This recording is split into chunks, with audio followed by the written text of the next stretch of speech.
La capirotada, sabor de siempre.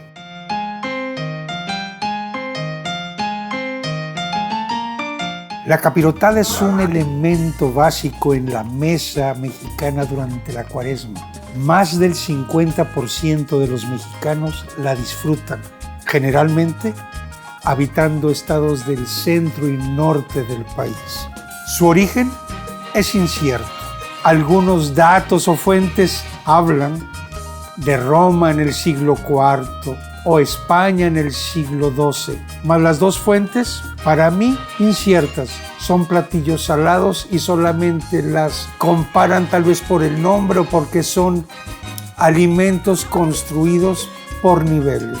Además, ninguna de las fuentes habla de vestigios en nuestro territorio como para confrontar hechos, datos duros. Otra información a considerar es de que la capirotada es tan diversa que hay hasta diferentes formas de cocinarla y presentarla.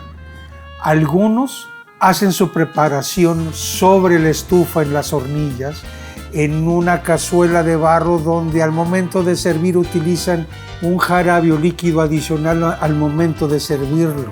Otros hornean esto y hacen que los ingredientes que fueron acomodados por niveles absorban la humedad de la cual proveíste a ese platillo. Y eso me hace recordar lo que en Inglaterra, siglo XVII, XVIII, citan un libro de cocina del bread pudding. Cuando publican esta receta del bread pudding, hacen alusión que era un platillo presente en sectores humildes porque podían utilizar los residuos de pan y eso les permitía dar ahorros a los consumidores bañándoles con una salsa hecha a base de leche, especias, agua de azahar y otros ingredientes. Toda esta información me hace pensar que no necesariamente la capirotada es una expresión de la cocina hispano-mexicana, que debimos haber recibido otras influencias y por qué solamente cierta parte del territorio nacional lo tiene presente en su gastronomía. Como lo he dicho en otras ocasiones, tantos rincones tiene nuestro territorio como versiones hay de la capirotada. Hay un común denominador de pasas, tal vez coco, queso, pero hablar de biznaga, hasta de plátano y un sinnúmero más de ingredientes va a depender de las regiones. Cada uno le da un sabor, una forma de preparación.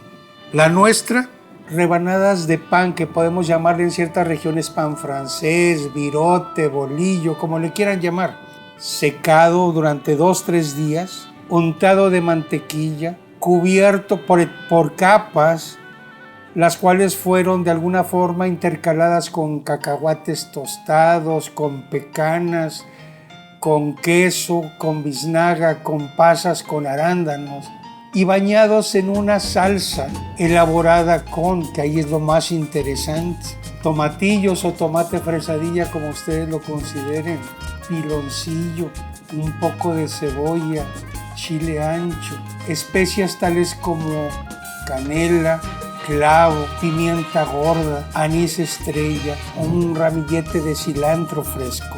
Todo eso ahogando el pan para cubrirlo y hacer precisamente una estructura más de pan, de pastel, y vuelto a cubrir al final con queso, las pasas, las nueces, las pecanas, cacahuates, lo que quiera, y coronado con el sabor de la grajea, horneado posiblemente por 1 hora, dan un sabor muy especial y único. Pero ante todo ahí le va que eso es también parte de ese mestizaje que tenemos en nuestra gastronomía. Van dentro de una cama de tortillas fritas que sirven de antiadherente y de un ofrecedor de sabor al platillo en sí. Quisiera agregar de una versión más que mi familia también utilizaba. Mi madre la consideraba la formal y que en algunos estados lo hacen hasta de conchas dulces, o ella que hacía un pastel, horneaba un pastel previo que ponía con biznaga, con almendras y hasta con piñones. Se horneaba y luego ya enfriado, se establecían cuadros o capas, pero haciendo una salsa hecha a base de almendras, de leche, de azúcar y de garbanzos, cubriendo ese pastel, ese pan, llevándolo al horno y, si se quería, coronada con un merengue caramelizado y el sabor adicional de almendras, o si se gusta de coco o de algún otro ingrediente adicional. No te pierdas esta oportunidad de compartir con los seres queridos un momento, un alimento en una época importante en nuestra preparación espiritual.